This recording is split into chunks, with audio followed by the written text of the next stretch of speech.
Okay, I just shot these samples and I want to show them to you real quick. This is the K-Color 62, which he calls light mirror. And, you know, this stuff is tough to show on camera, but hopefully you'll be able to get an idea. You can see kind of some striations in my spray there. I was really trying hard to spray super light, but I also wanted to do 3 different sort of layer thicknesses. So this is the very first really dry layer here. This has 2 layers, this has 3 layers. And right now, I think you'd agree that it mostly just looks like a really nice layer of aluminum paint. But what Christian tells me is that overnight, this cloudiness should be reduced or maybe even go away. So we'll see.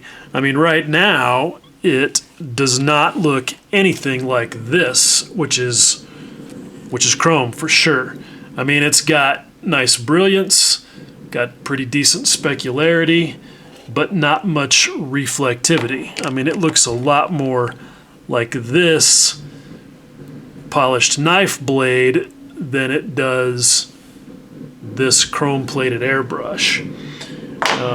So we'll see if that changes overnight. And I sprayed that on both sides. Same thing. It's got pretty good gloss to it. Again, it's tough to tell, but when I put something close to it, you can start to see that reflectivity. Maybe if it's kind of hard to, maybe I can get something like this. So there you go. You can see the reflectivity isn't too bad. It's there for sure, but only when you get up close. All right, now then this other sample, I was gonna spray the 61 on both sides, but I decided to include the number 60 as well. For me, I think that the Chrome 60 steel is the best tone for actual chrome plate. It's not quite as cool in tone as the other two are, which makes them look more like aluminum. This one especially, this number 61 is not bad. It looks a little bit more like stainless steel maybe. It's got a little bit of that brownish tone to it, but you can kind of see what we're dealing with there. Not quite as reflective as the other stuff. And again, what I tried to do was demonstrate the difference between one really dry layer and a couple of dry layers, because this gets into that whole hoax thing that All-Clad wants to try and pull on people, where you're depending on the reflectivity of the base coat to do all the shine and the reflection for you. And that only happens if there's enough space between grains of paint or pigment, whatever you want to call it. And obviously there's a tipping point where you go from having it just look grainy like that does. I mean, it's nice and reflective, but you know, it's also super grainy because the paint flecks are so far apart. Then you go over here and the reflectivity is not quite as good, not quite as sharp, but you have full coverage. The difference is that when you only have that one layer, this almost ends up looking black from almost any angle. Whereas with 2 layers, no matter how you rotate it, it still looks more like aluminum or chrome or whatever it is we're trying to do here. So anyway, that's that. We'll come back and take a look at those tomorrow and see if they're any more reflective. Okay, so here we go. It is now, I think, day 3 of this little exercise. And everything is nice and cured out for at least 24 hours. and I went ahead and polished a couple of these sample pieces. I did not really intend for this to turn into a polishing exercise, but hey, you gotta do what you gotta do, and I don't want anybody who's watching this to go, oh, well, of course it didn't work because your surface wasn't glass smooth. So anyway, that's hopefully not going to happen. You can see I got these things knocked out pretty good. Not a show quality automotive polish, but I think plenty good enough for what we're testing here. You can see got a little nick in that one from a slip of the polishing tool, but that's the one for the all clad. This is the one that I'll use for the AK. And you can see, like I said, pretty good polish. And this, I look at these situations as opportunities to learn more and practice more and test more stuff. And this was a chance to use these new buffing wheels that I got on the recommendation of one of our SMCG members. I'm using it. Well, I went through the progression of grits from 1500, 2500 to the green side, and then the white side on the sanders, and then got the Shoal S3 compound after it real quickly, and that's where I used these little buffing wheels. And you can see it's definitely polishing some of that black paint off of there. GX2 is nice because if it's good because you probably don't really have to polish it, but if you do, it does polish up beautifully, as you can see. So that's got those two samples ready. These other three right here, I'm not going to touch. I already know from past experience that the Molotow is not that sensitive to surface finish. You could pretty much spray it on anything and it would do fine. The MRP 31, I think this is going to be good enough. It never impressed me in the past as a chrome finish. So even though this may end up being a little bit wavy, it will show us the reflectivity, and so I'm not gonna touch that. Again, the only real reason I'm really including the Vallejo metal color is just as so you can kind of see how terribly a normal acrylic it does when trying to impersonate chrome. So again, not going to waste any time finishing the sample for that stuff. Now, I've got these two pieces that I sprayed with the chrome stuff yesterday, and it's been 12 hours. So what I want to take a look at real quickly is, if, as I was told, that the reflectivity, the reflectivity would improve because the cloudiness would go away. And honestly, I don't know. You guys may disagree. I don't see any difference. At least not in this one.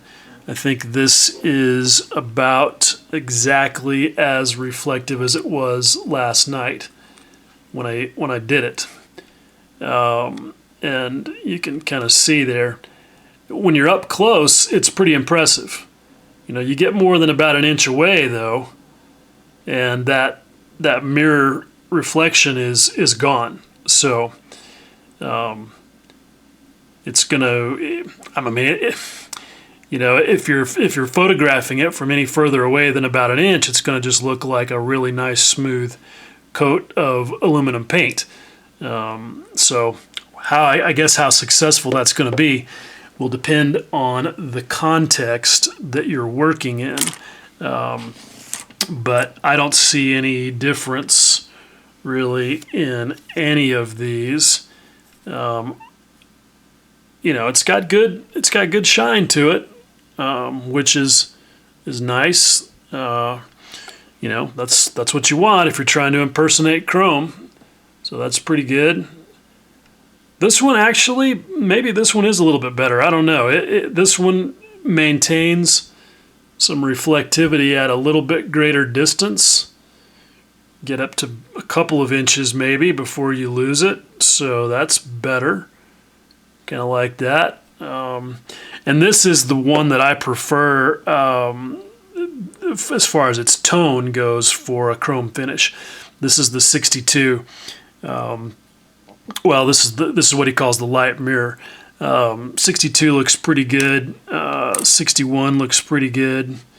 They're all pretty decent. I think they have a better tone for impersonating actual chrome than some other things that I've looked at that have a cooler tone that is more like aluminum. So, not too bad. But you can definitely see the difference. See, over here where it's thin, obviously you're going to get more reflectivity. But again, it also just looks black. So there's that tipping point where it goes from good reflectivity to looking just more like aluminum paint, and you have to kind of decide, what works for you and what you're after. But the bottom line is we are still very far away from that. I don't think there's really much disputing that. So anyway, what I'm going to do now is move on to spraying the chrome on the other samples that are all ready. So I'm going to get set up to do that, and we'll see what happens. Okay, so one thing I forgot to do before I finished the last little segment there was a quick durability test on this K-Colors stuff. What I'm going to do on each one of these is give them like 12 or 24 hours before I do the Q-tip test, which is my super scientific methodology for seeing how much it takes to rub this stuff off of here. And then I will come back again like a week later and see if they are any better, any different. So, Q-tip, here we go. Just gonna start rubbing on this and see what happens. And I'm already pretty impressed because you can see from the amount of bend I've got in the knife here what kind of pressure I'm putting on this. And you can see what's happening. I scratched it because I was digging into it with the very tip of the Q-tip. But when I turn the Q-tip on its side, I'm not rubbing any off. And I gotta tell you, I'm pushing on it pretty hard, and this is impressive, and you'll see the difference with some of these other samples. That's pretty good, because I promise you that some of these others are going to come right off with the Q-tip test. So flipping it over to the other side, you may even be able to hear it squeaking. That's how hard I'm rubbing on that, and it's not coming off. So I would say that Christian's theory is correct, that spraying his chrome on to his 2K clear within about an hour after you shoot the clear gives it a chance for the two materials to kind of bond together over the next 12 hours. That's impressive from a durability standpoint. It may not be the most chrome-like thing, but we all know that one of the issues with these finishes is their durability, and that when you start handling them, that beautiful polished or chrome or whatever finish you want to call it just goes to shit.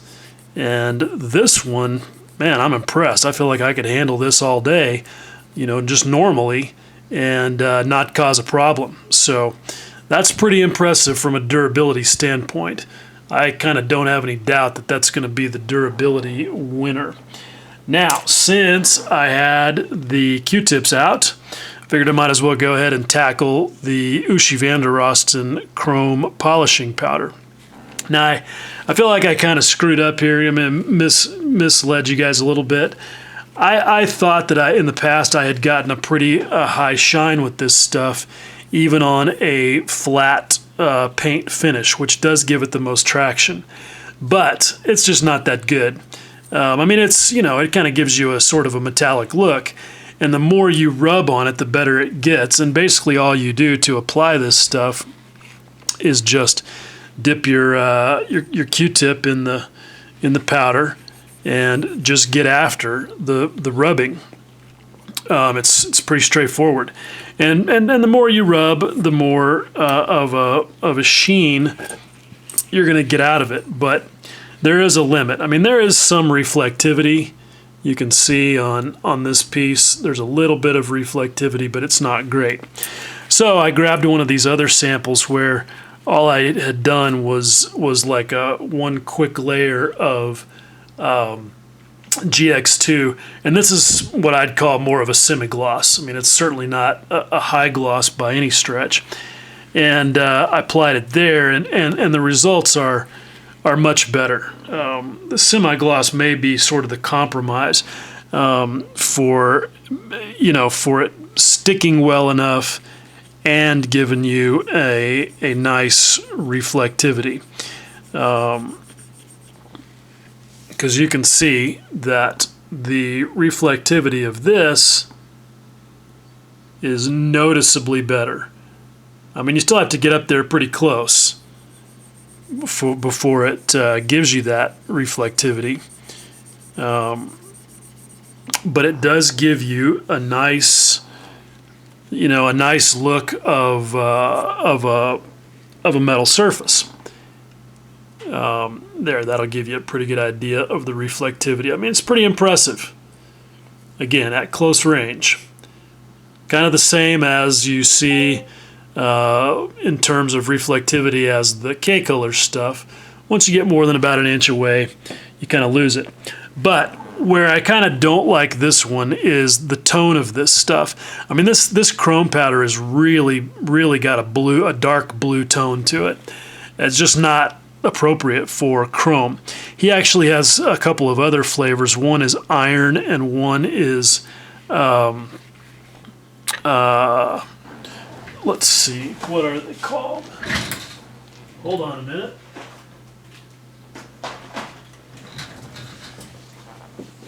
He's got one called steel and one called iron. And actually, I think the iron one the steel one is my favorite. It's been a while since I used these, so I may be misspeaking again, but let's see how it comes up on the back side of this sample piece. You can see this stuff gets messy. It'll fly all over the place, and it does not wipe off of your bench surfaces easily. So I recommend doing what I've done here. Put down a paper towel or something to catch all the over powder. Is that what you call this? Not over spray. Over rub? Shit, I don't know. But anyway, this is how you put it on. And you can kind of see how it's coming up there. I think this stuff is probably some flavor of graphite. I don't know. But it is pretty cool. Where I like to use this stuff a lot is not for trying to replicate chrome, but for things like blades, like on a bulldozer, that type of thing, where you want to go for that look of burnished steel. It works really well for that. Gives you a very authentic appearance. And you can see the difference here with it on top of a somewhat glossier finish. It is definitely better. So there you go. You can see kind of what you get there. But again, I'm not ever going to suggest that anybody use this for chrome. For other things, yes, very cool. And I'll talk more about the durability of it and that sort of thing tomorrow when I do the durability test on all of the other samples. Okay, so I've already sprayed 3 of the other samples, but I saved this All-Clad 107 for last because I'm going to do it on camera. And the reason is because it is super, super sensitive to how much you put on. And one thing you'll hear if you ever register any displeasure with this stuff on the internet, you'll almost inevitably have some brain surgeon who thinks that there's a magic technique and that you just didn't do it right. So, just to make sure nobody can level that accusation at me, I'm going to do it right here on camera. This is a brand new bottle of the stuff. It's actually never been opened. Airbrush has been flushed out of the other samples, and so I'm just going to put it straight in here. And you'll see that there is no sorcery to spraying All-Clad chrome. It's just a matter of spraying very, very little of it. And I'm going to not tempt fate by having this open bottle right here where I can spill it all over my workbench on camera. And try not to disturb my other samples that are drying. All right, now I'm going to obviously do this without mask or ventilation or whatever because that's the only way I can do it right here on my bench and it be presentable. So here we go. All right, layer 1.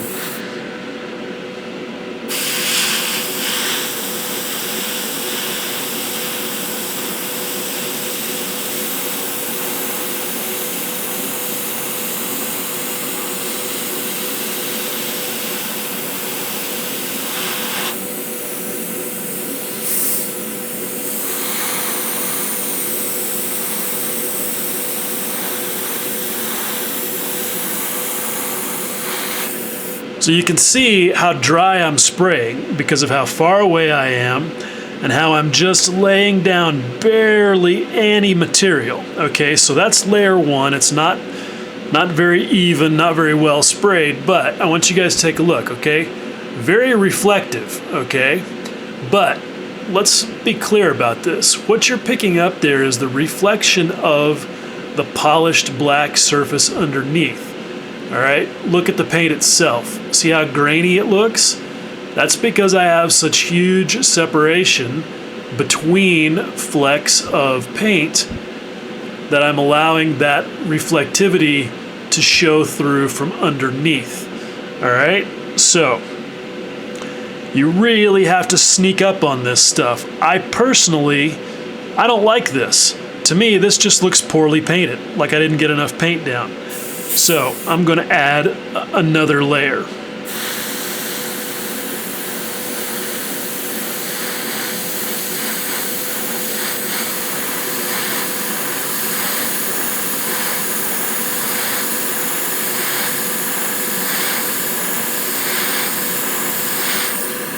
All right, and I'm going to stop there so that you can see the difference between 1 layer and 2 layers. All right. So now take a look at the paint density there, okay? You can see I have something resembling actual coverage there, but still looks a little bit grainy, but you can see the difference in the reflectivity, okay? When I go from over here to over here, all right? Big difference, okay? So what I'm gonna do now is I'm gonna flip this thing over and I'm going to paint the other side the way that I prefer to paint this stuff.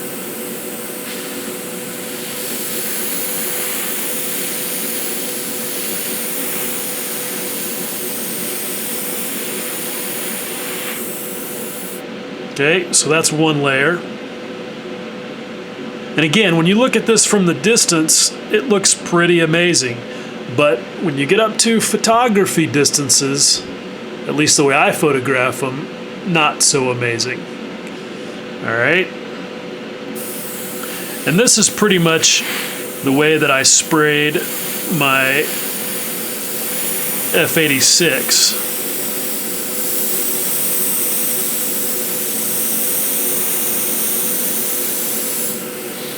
And you can see just how fast this stuff flashes off. That's why I feel okay about just sitting here and spraying it without, giving it 5 minutes between layers or whatever.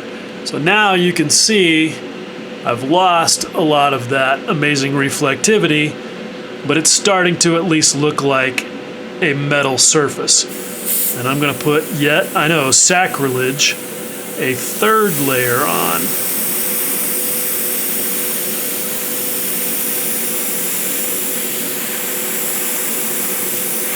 Okay, so there we go. That is how I spray all clad chrome, because what I've decided that I like it for is to actually be a polished aluminum surface and not chrome. And so you can see now with 3 layers what kind of coverage you get. All right, and now I've lost a lot of the reflectivity, but not all of it. Let me set this down. But first, let me demonstrate something else that's kind of cool. If you're using this stuff to paint an aluminum skin on an aircraft, one thing that's kind of neat is that you can come back and you can spray really small patterns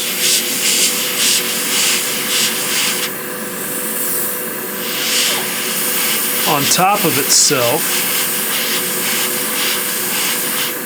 Those aren't really small patterns, but it's cool because you can introduce some variability that looks really natural. So let me set this airbrush down and get this out of the way. And then here in a little bit, we'll come back and take a look at the reflectivity of all of these samples that I'm working on right now. Okay, I finished painting all these a couple hours ago, and I just thought we should have a quick look and have a check of the reflectivity, and then they'll all get to sit until tomorrow, where I will start messing with them to see how durable they all are, the ones I haven't checked already. We've already looked at the metallic powders and the K-Colors stuff. I was having a conversation with Christian about the K-Colors stuff, and he was kind of allowing us how if you sprayed it differently, you might get better chrome results, and this, that, and the other. And I don't know. I don't really see that. I've sprayed his stuff before, and it's pretty impressive. Again, as an acrylic, especially. But is it going to become much more chrome-like? I don't think so. Not in my experience. But just to kind of give you an idea, again, so that we're comparing the reflectivity of all of them. That's pretty good. I mean, you can't deny that is pretty impressive in terms of reflectivity, especially for an acrylic. And especially since we've already tested the durability and we know that it is outstanding. So the K-Color stuff is very good. And I've sprayed it before on top of his XW100 gloss black base, as I mentioned before, and it turned out really good. But it was a little less durable than it is here. I've also sprayed it on top of GX2 that was fully cured and hardened, and it was even a little less durable there. So I think his theory about it bonding to the base coat has some merit. All right, I know you all want to know about this, the Molotov, whatever, however you say it. By far the reflectivity winner. I mean, none of the other ones even come close to that. I mean, the camera is 8 inches away from it, and you can see the camera there. I'm further away from it, and you can see my stupid face in it right there. And you can also see that it doesn't really change it a whole lot according to the base coat. You have to spray this stuff on really wet. Each one of these is a little bit different in terms of how sensitive it is to the layer thickness. But most of them, these lacquers in particular, want you to sneak up on it with really thin, dry layers. This Molotow stuff is the exact opposite, 100% the opposite. This stuff has to go on wet, wet, wet.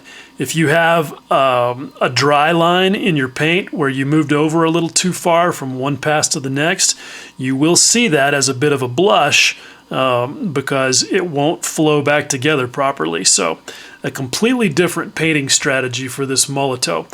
Now, I did two different things.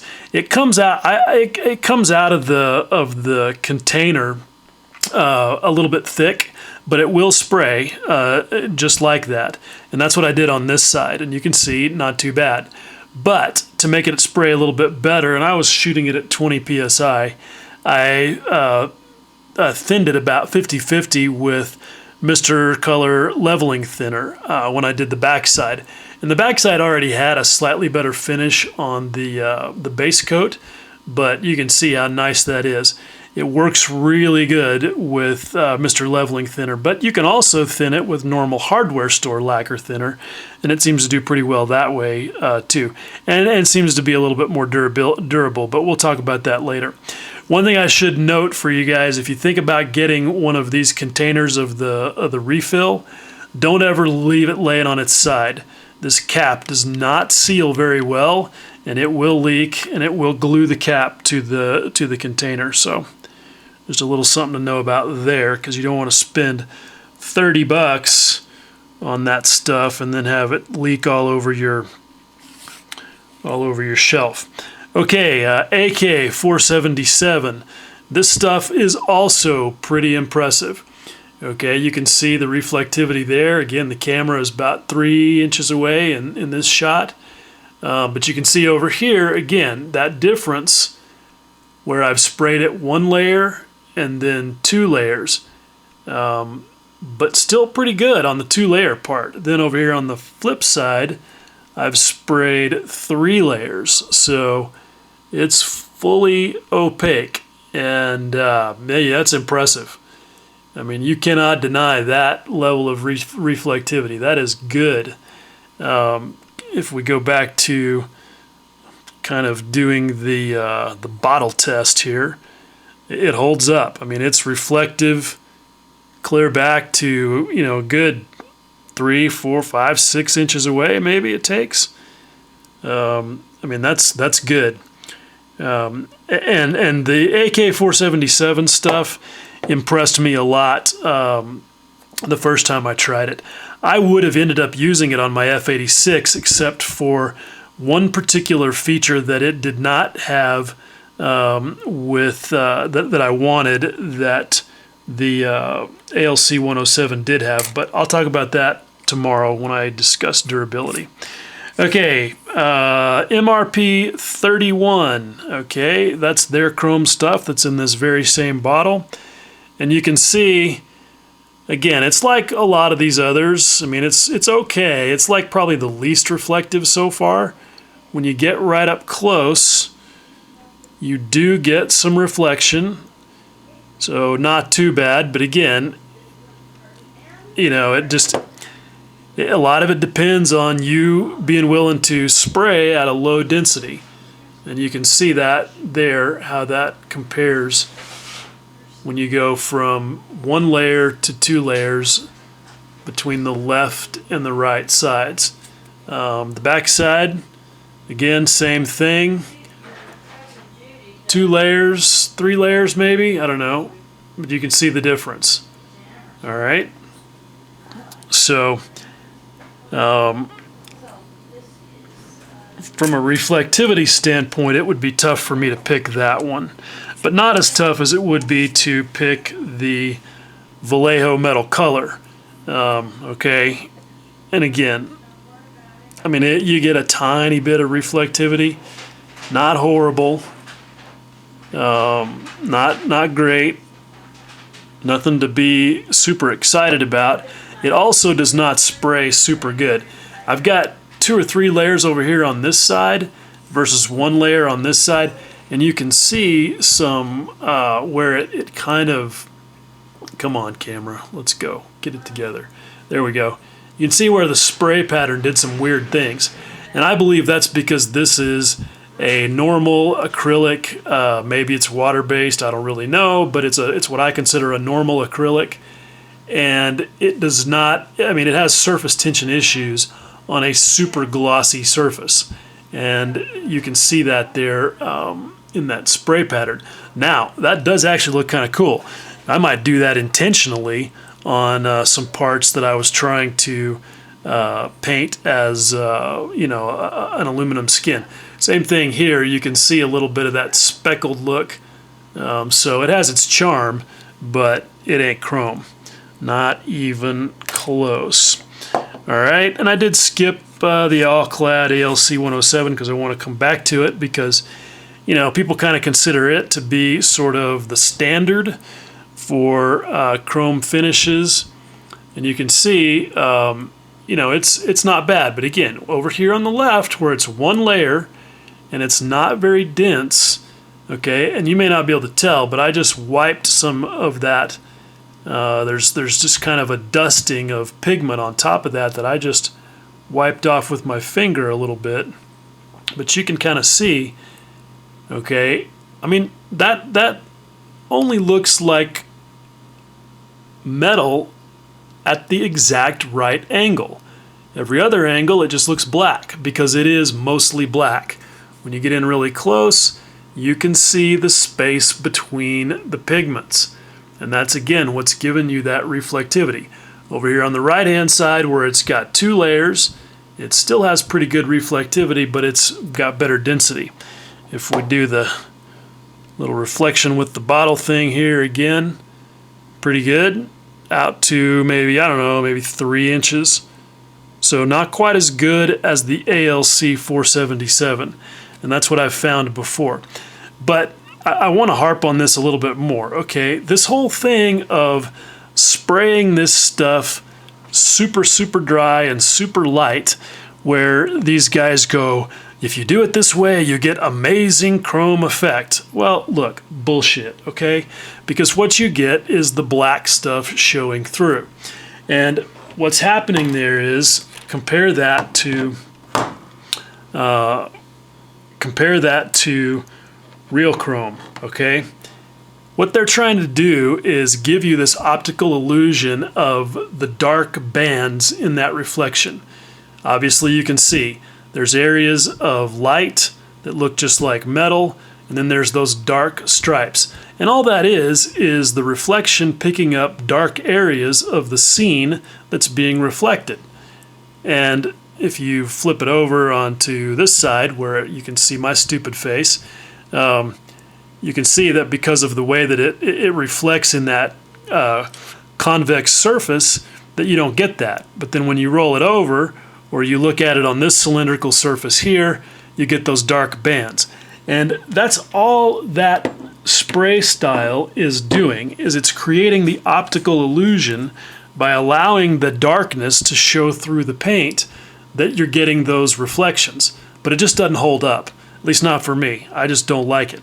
So when I spray all-clad chrome the way I prefer to make it actually look like metal at any orientation or angle, it takes about 3 layers to get it done. And then it looks like a pretty nice aluminum sheet. And when you go for the reflectivity test, you get up there relatively close, and it's not too bad. Not the best of the lot, but you do get some reflectivity that looks nice. Okay, so there we go. That is the number one consideration for all of these things that are trying to impersonate chrome because chrome is super highly reflective, super brilliant, very specular. And so that's the number one thing. But look, I don't think it's hard to see at all that they all fail. None of them look like this, all right? Even filthy. This chrome looks very different from all of these. Some of them have pretty decent tone, like when you look over here at these K-color shades, the 60, 61, and 62, you kind of have that sort of dark, warm tone, and that's pretty good. You can see over here the Evander Rosten powders. The steel variety has got a closer tone than the chrome variety, so that's better, but they're both still a little off for actual chrome. When you look at the Molotow, absolutely not. The Molotow looks like liquid aluminum. It doesn't look anything like the chrome, not at least in terms of tone. The AK-477 and the MRP-31 are closer. They have a pretty nice tone to replicate chrome. You get over here, though, to the all-clad and the Vallejo metal color, and they are just way more like aluminum, not like chrome. Now, again, that's not necessarily bad if that's what you're trying to get, all right? If this look of relatively clean and shiny aluminum sheet that has some reflectivity to it, or even if it's fully polished out, if that's the tonality and the look that you're after, then a couple of these do really well.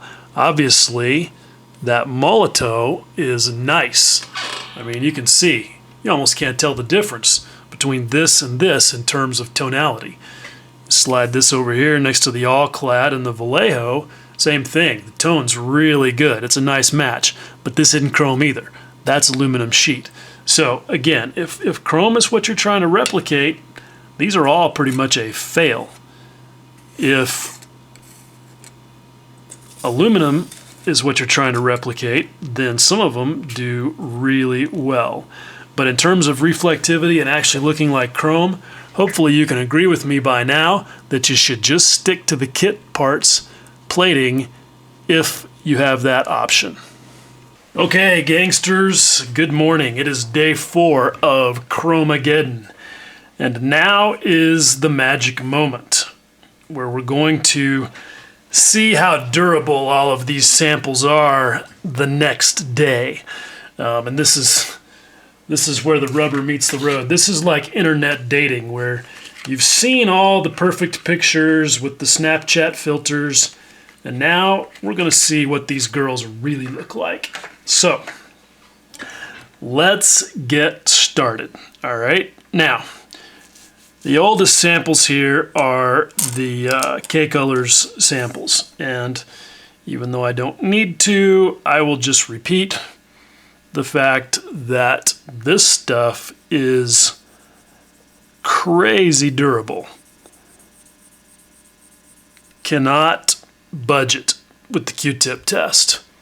Okay, so that's super impressive. All right. Now, let's go to the Evander Rosten metal powder to just get that out of the way because, I mean, we already put it on there with a Q-tip. So, really, you wouldn't expect rubbing it anymore with a Q-tip would cause additional problems. And as a matter of fact, it does not. All right. But we'll come back to that later with a slightly different test. All right. So let's just go in order. All right. Molotow. Looking pretty shiny, pretty swanky. Let's see what happens. Okay. Q-tip. That side is clean. Here we go. Uh-oh. Things are coming from together immediately. Now, of course, this is no surprise to me because I've done this before. All right. I mean, it took me next to nothing to rub right through that and leave that mark. And you can see the material on the Q-tip, okay? So we'll set that one down and not abuse it any further. All right, let's flip the Q-tip and see what happens to the AK477. Okay, now I started down here with the Molotow because it's the same layer thickness all over the sample. But with this one, I've got 2 layers, and so I'm going to start down here. And yep, pretty quickly, coming right off. Not too unexpected. Okay, let's flip it over here to the 3-layer side. Okay, and interesting, okay, considerably better. All right, so with 3 layers, not only do I have a much more realistic look than if I did that whole silly, barely covering it paint strategy, but the durability is better. All right, and it even kind of buffs up just a little bit. I'm not going to say that I think this is a buffable type finish or that should be necessarily part of your strategy, but I mean, look at that. Still very impressive, and it passes the Q-tip test pretty good on that side. So I would recommend, if you're going to shoot AK477, that you do at least 3 layers, because 2 not only looks like ass, but it doesn't hold up. Okay, so let's move on. MRP 31. I predict great durability, because look, this is just a normal lacquer, and it should be pretty well bonded to the surface of the other lacquer that I sprayed it on. And sure enough, I can rub the bejesus out of it and not a damn thing happens. Okay, so that's good. Not good on the reflectivity or the chrominess score.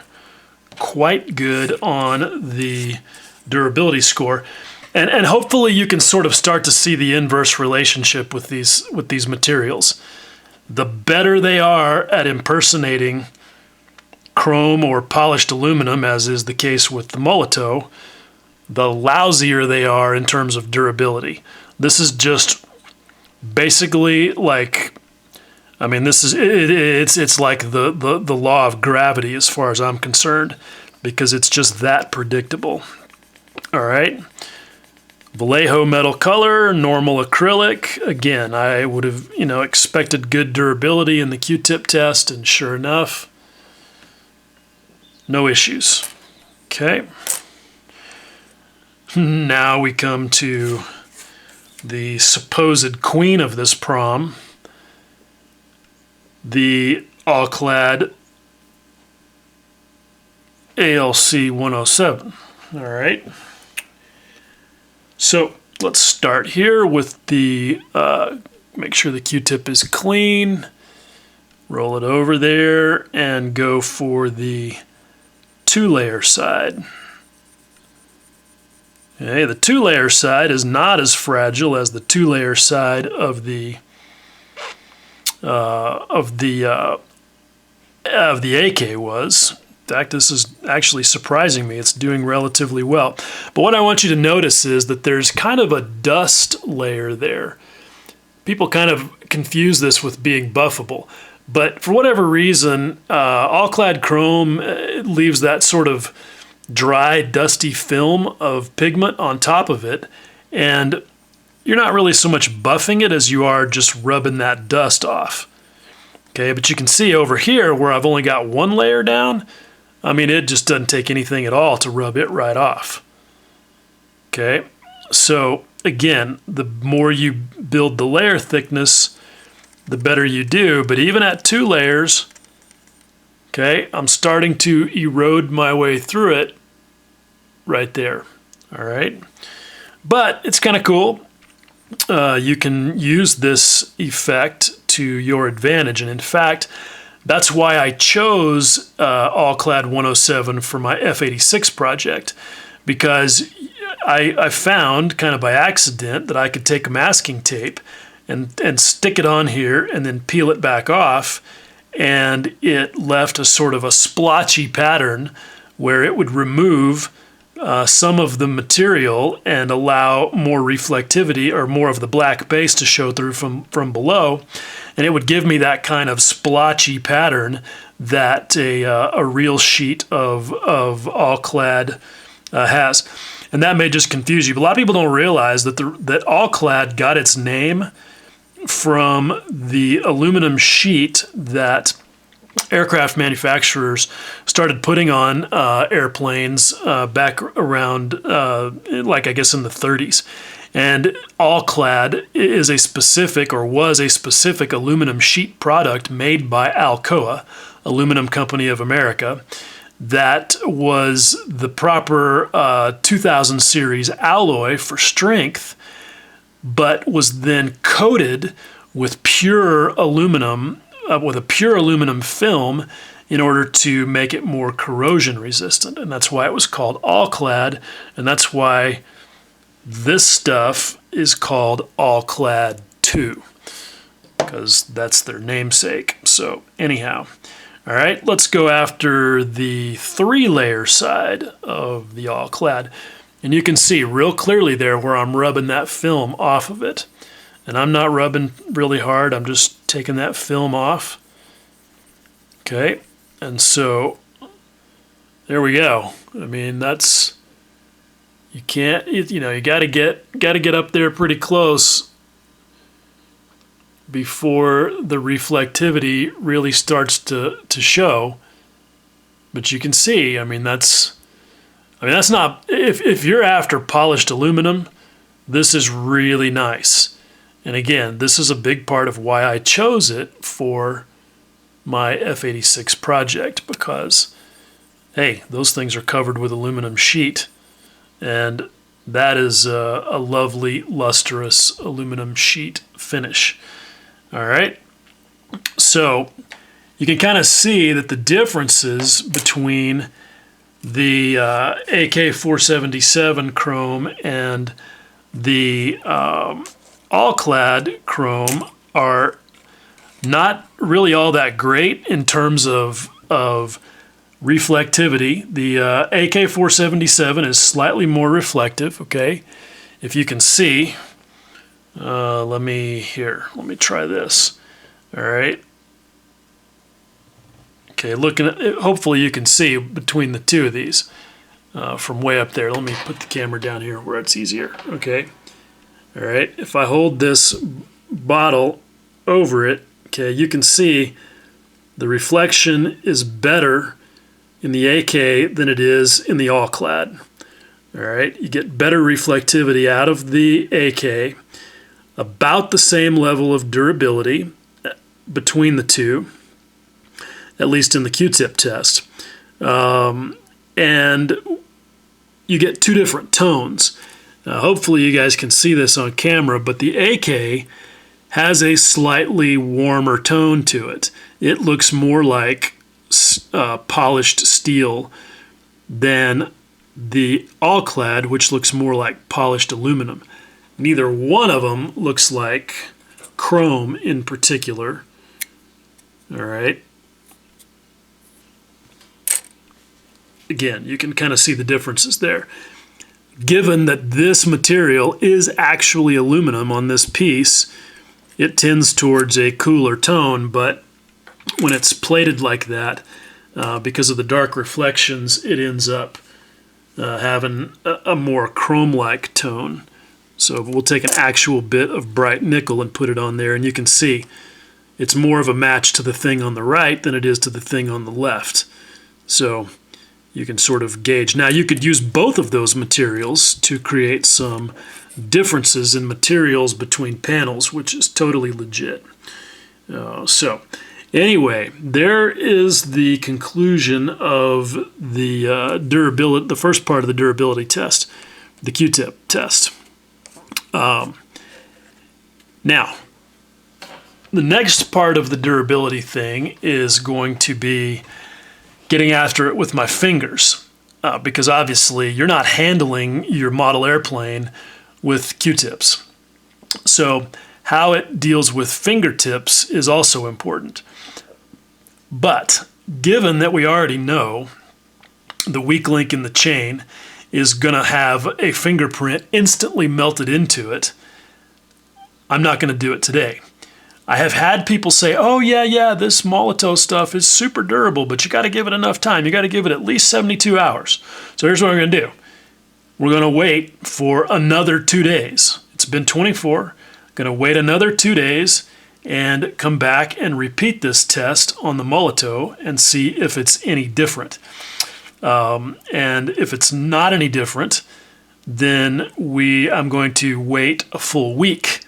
Another 3 or 4 days after that, and see if giving it a whole week to dry has any effect on it. So basically, I'll see you in like 2 days later. Okay, gangsters, it is later in the afternoon after the after 24 hours Q-tip test, and I was not planning to be back until a couple of days from now with this, but I am annoyed. So here's what's happened. I posted pictures of the abrasion test on Scale Modelers Critique Group, and just to kind of keep guys abreast of what I've got going on. And Martin Schneider, who is part of MRP, said, unfortunately, one of those things that has become expected in these situations, which is that he fears that I've done something wrong, because this is not nearly what MRP is capable of. And the video that Renee, who is the owner of MRP, posted clearly shows a much better chrome finish. Now, aside from the fact that the photo that he was referring to was not shot, was just shot from this far away, and metallics don't photograph very well under any circumstances, but definitely not like that. Is the fact that, look, guys, this is something that happens all the time, and it really puts me on boil.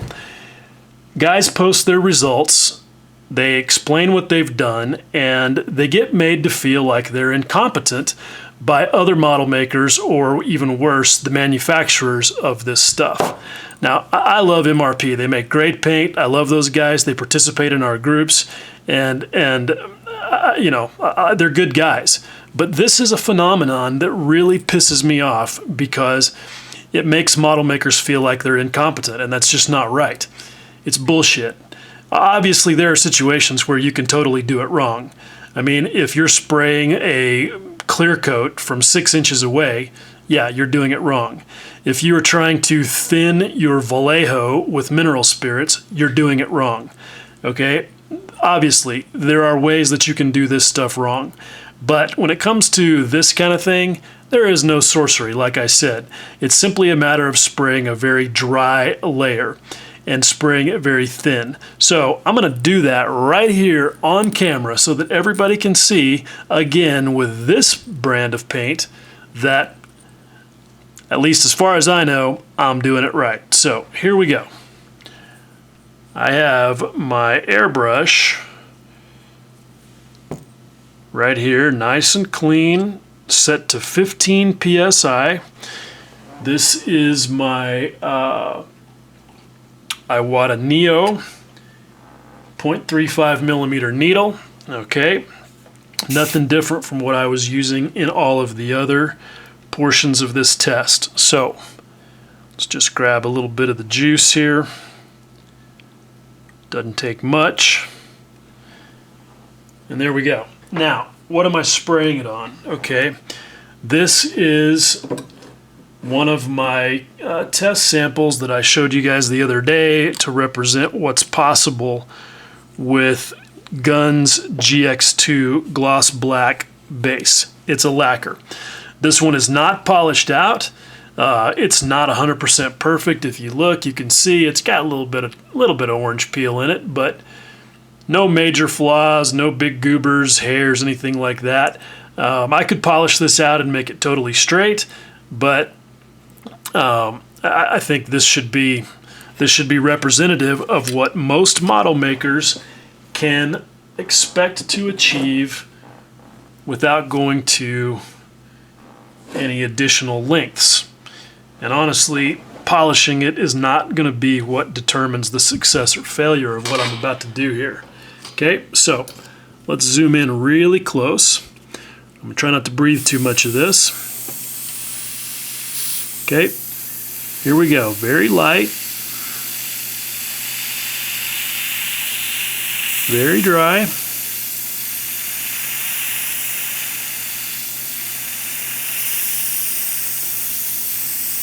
A little bit of a wet spot there. Not wet, but a little bit heavier because I had a little trigger stick. Alright. I'm about twice as far away from the workpiece as I normally would be because, again, we're going to spray super, super dry. Now, when you look at that from the camera angle, that looks pretty swanky, right? Looks very chromy. Now watch what happens when I turn it to the side. See how it turns almost black? And it's even blacker in person than it is on camera. Okay? See how black that is? Now, look up close. Okay, here we go. See how grainy it looks? That's because it's only about half covered. And the reflectivity that you're seeing there is because of the gloss black base showing through all the spaces between the pigments. There's the reflection of my stupid face in the camera, now with a little fog of paint on it. Okay? Now, if you think this is chrome, okay, all right, you're just dead wrong. But if it satisfies you, then that's fine. Okay, if this is what you want, then cool, use that. But but this is not chrome. This is an optical illusion. Okay, and in any other than exactly the right angle, it's just not going to look like anything but poorly painted black paint. Okay, so let's add another layer. In fact, tell you what, let's do this. I want to make sure that this next layer is totally dry. So I'm going to go take a piss and then come back in about 5 minutes. See, 4:17. So I'm going to come back at 4:22 and do another dry layer. Okay, here we go. It is 4:22 and I'm back. All right. So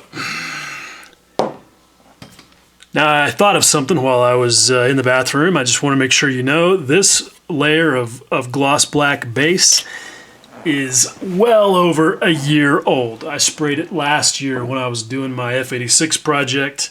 It could not possibly be more cured. All right, just so we know what the deal is with that.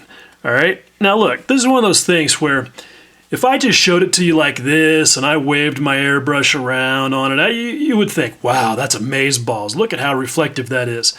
That's awesome. You can get the super duper chrome effect with this material. But when I turn it that way or I show you the rest of the piece, totally different deal. And this is part of the problem I have with using spoons. You just don't get the whole real story. Okay, so let's go. Let's spray another layer. Super, super dry.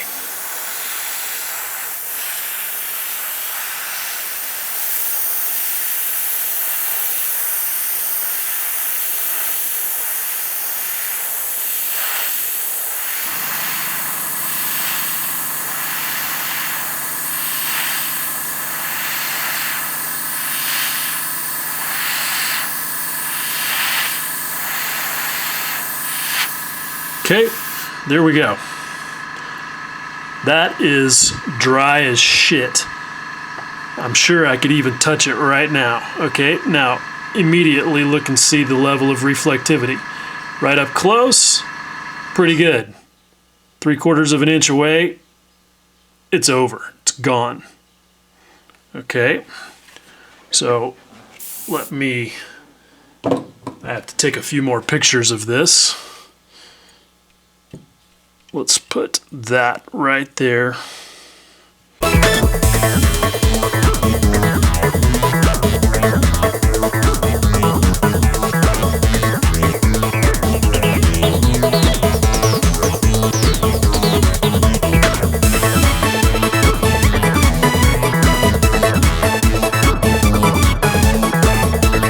Okay, had to take a few pictures because I'm going to post this.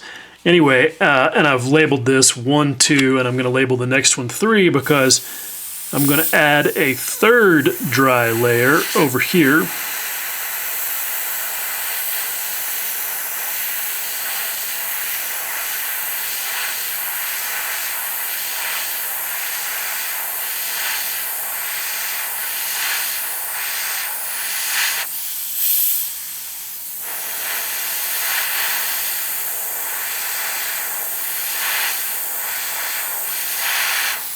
Okay, so there's the third layer. And I feel like you can probably see the difference there. Starting to look a lot more like metal and a whole lot less reflective yet. And how dry is my layer?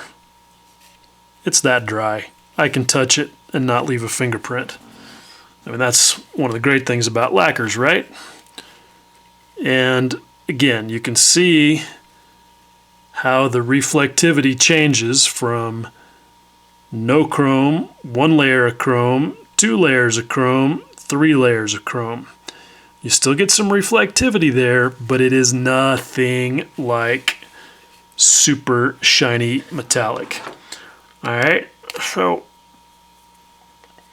here we go. Layer the third. And that's that.